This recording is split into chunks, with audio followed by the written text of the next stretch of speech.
कहा जाता है श्रीमद् भागवत गीता सिर्फ एक धर्म के लिए नहीं बल्कि इसे धरती के हर इंसान को पढ़ना और समझना चाहिए ताकि वो अपनी जिंदगी में सुख शांति और सफलता को प्राप्त कर सके। भगवत गीता में कुल 18 अध्याय है और इन 18 अध्यायों में कुल 700 श्लोक है जो सभी के लिए पढ़ पाना थोड़ा मुश्किल है। इसलिए आज के इस बेहद खास वीडियो में हम भगवत गीता के 50 विचारों के बारे में बात करने वाले हैं जिन्हें जानकर अब भगवत गीता का सही मतलब समझ पाएंगे। इसलिए इन विचारों को आप हर सुबह जरूर सुनिए। श्री कृष्ण कहते हैं, मनुष्य को परिणाम की चिंता किए बिना, लोभ लालच बिना एवं निस्वार्थ और निष्पक्ष होकर अपने कर्तव्यों का पालन करना चाहिए। जिस तरह प्रकाश की ज्योति अंधेरे में चमकती है, ठीक उसी प्रकार सत्य भी चमकता है। इसलिए मनुष्य को हमेशा सत्य की राह पर चलना चाहिए। जिस मनुष्य के अंदर ज्ञान की कमी और ईश्वर में श्रद्धा नहीं होती, वो मनुष्य जीवन में कभी भी आनंद और सफलता को प्राप्त नहीं कर पाता। जिस प्रकार मनुष्य अपने पुराने वस्त्रों को त्याग कर नए वस्त्र धारण करता है, ठीक उसी प्रकार आत्मा पुराने व्यर्थ के शरीरों को त्याग कर नए भौतिक शरीर को धारण करती है। कौन क्या कर रहा है, कैसे कर रहा है और क्यों कर रहा है, इन सब से आप जितना दूर रहेंगे उतना ही आप खुश रहेंगे। समझदार व्यक्ति जब संबंध निभाना बंद कर देता है तो समझ लेना उसके आत्म सम्मान को कहीं न कहीं ठेस अवश्य पहुंची है। मोह उसी का करो जिस पर आपका अधिकार है। जिस पर आपका अधिकार ही नहीं है उसका मोह भी नहीं करना चाहिए। जो दूसरों की तकलीफों को समझते हैं, जिनमें दया है, दिल से अच्छे हैं, उन्हें दोबारा जन्म लेना नहीं पड़ता। प्रबुद्ध व्यक्ति के लिए गंदगी का ढेर, पत्थर और सोना सभी समान है। आपके कर्म ही आपकी पहचान है, वरना एक नाम के हजारों इंसान है। प्रेम सदैव माफी मांगना पसंद करता है और अहंकार सदैव माफी सुनना पसंद करता है। विषयों के बारे में सोचते रहने से मनुष्य को उनसे आसक्ति हो जाती है। इससे उनमें कामना यानी इच्छा पैदा होती है और कामनाओं में विघ्न आने से क्रोध की उत्पत्ति होती है। सदैव संदेह करने वाले व्यक्ति के लिए प्रसन्नता ना इस लोक में ना ही कहीं और। कर्म वो फसल है जिसे इंसान को हर हाल में काटना ही पड़ता है। इसलिए हमेशा अच्छे बीज बोए ताकि फसल अच्छी हो। जो होने वाला है वो होकर ही रहता है और जो नहीं होने वाला वो कभी नहीं होता। ऐसा निश्चय जिनकी बुद्धि में होता है उन्हें चिंता कभी नहीं सताती है। अच्छे कर्म करने के बावजूद भी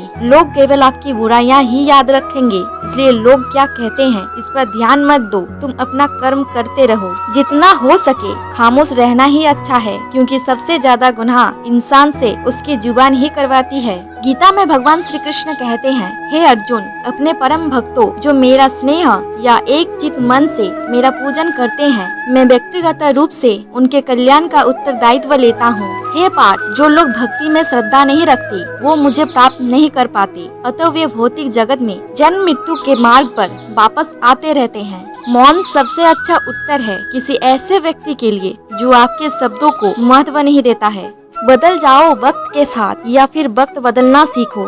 मजबूरियों को मत कोसो, हर हाल में चलना सीखो। किसी काम की चिंता करना ठीक है, पर चिंता इतनी भी नहीं होनी चाहिए कि वह काम ही बिगड़ जाए। अच्छी नियत से किया गया काम कभी व्यर्थ नहीं जाता और उसका फल आपको जरूर मिलता है। श्री कृष्ण कहते हैं, हे अर्जुन, मैं किसी का भाग्य नहीं बनाता, हर कोई अपना भाग्य खुद बनाता है। आप आज जो भी कर्म कर रहे हो उसका फल आपको कल प्राप्त होगा और आज जो आपके पास है वो आपके द्वारा पहले किए गए कर्मों का फल है। मनुष्य नहीं, उसके कर्म अच्छे या बुरे होते हैं और जैसे मनुष्य के कर्म होते हैं उसे वैसे ही फल की प्राप्ति होती है। सही कर्म वह नहीं है जिसके परिणाम हमेशा सही हो, अपितु सही कर्म वह है जिसका उद्देश्य कभी गलत ना हो। संसार में कोई भी मनुष्य सर्वगुण संपन्न नहीं होता, इसलिए कुछ कमियों को नजरअंदाज करके रिश्ते बनाए रखे। पूर्णता के साथ किसी और के जीवन की नकल करके जीने की तुलना में अपने आप को पहचान कर अपूर्ण रूप से जीना बेहतर है। जब भविष्य धुंधला पड़ने लग जाता है तब आपको अपने वर्तमान में ध्यान केंद्रित करने की आवश्यकता है। कोशिश कर, फल निकलेगा, आज नहीं तो कल निकलेगा।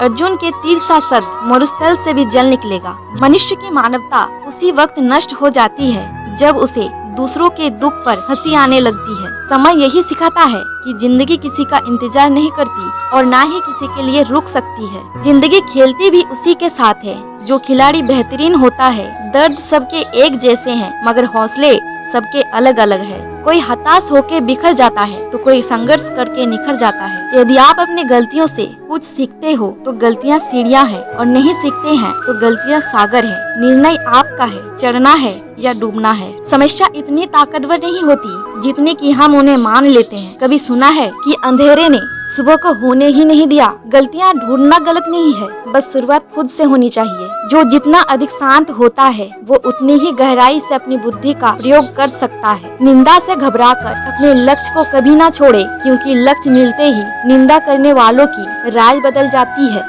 आपकी हार और जीत आपकी सोच पर निर्भर करती है, इसलिए मान लो तो हार ही होगी और ठान लो तो जीत ही होगी। सबसे समझदार और स्थिर बुद्धि वाला व्यक्ति वही है जो सफलता मिलने पर अहंकार में नहीं आता और विफल होने पर गम में नहीं डूब जाता। प्रशंसा हो रही हो तो ज्यादा सावधान होने की जरूरत है। जीवन में कभी भी किसी से अपनी तुलना मत कीजिए। आप जैसे हैं सर्वश्रेष्ठ हैं। मनुष्य अपने विश्वास में निर्मित होता है। जैसा वो विश्वास करता है वैसा वो बन जाता है। नकारात्मक विचारों का आना तय है, परंतु यह आप पर निर्भर करता है कि आप उन्हें कितना महत्व देते हैं। हमेशा याद रखना, बेहतरीन दिनों के लिए बुरे दिनों से लड़ना पड़ता है। प्रेरणा का सबसे बड़ा स्रोत आपके अपने विचार हैं, इसलिए बड़ा सोचें और खुद को जीतने के लिए हमेशा प्रेरित करें। आप वापस नहीं जा सकते हैं और शुरुआत को नहीं बदल सकते हैं, लेकिन आप जहाँ हैं वहीं से शुरुआत कर सकते हैं और अंत को अवश्य बदल सकते हैं। तुम्हारा अधिकार तो केवल कर्म करने का है, फल तो ईश्वर के हाथ में है। इसलिए ना कर्म से भागना उचित है और ना ही कर्म की फल की आशा रखना उचित है।